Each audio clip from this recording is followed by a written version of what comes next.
اگر اب mid wrestling کا اور ہمارا جو اولمپک سٹائل ہے میٹ ریسلنگ کا،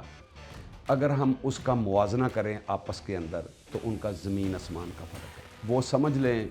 کہ بالکل جیسے ہاکی آسٹروٹرف پہ ہوتی ہے یا گراس پہ ہوتی ہے تو اتنا فرق ہے سپیڈ کا،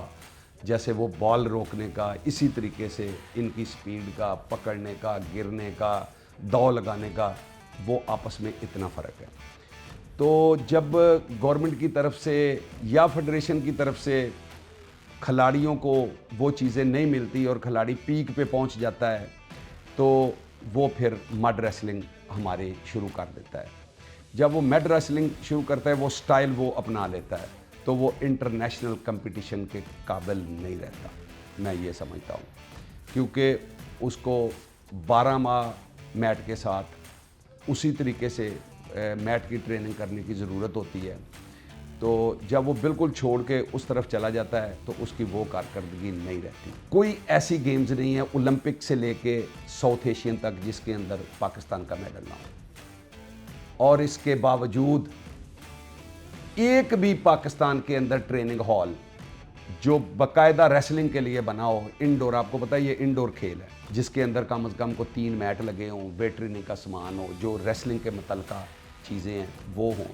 پاکستان کے اندر آج تک ایک بھی نہیں ہے۔ پنجاب گورنمنٹ کو بھی ریکویسٹ کی ہے، پاکستان سپورٹس بورڈ کو بھی ریکویسٹ کی ہے، اور ہر پلیٹ فارم پہ یہ کیا ہے۔ میرے اندازے کے مطابق پاکستان سپورٹس بورڈ کا کام یہ ہے کہ ایتھلیٹ کو جو آپ نے سوال کیا ہے،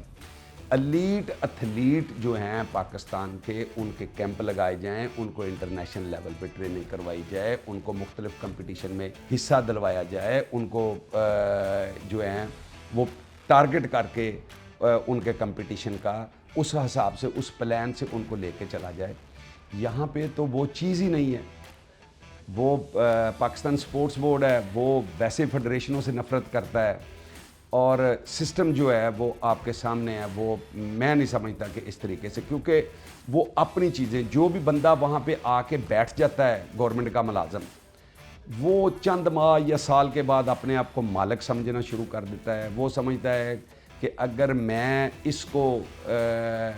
مثلاً ریسلنگ فیڈریشن کو اگر میں نے 10 لاکھ روپیہ دیا ہے تو یہ میں نے اپنی ذاتی جیب سے دیا ہے۔ جب تک یہ کنسپٹ ختم نہیں ہوگا سر، پاکستان کے اندر سپورٹس نہیں چلے گا۔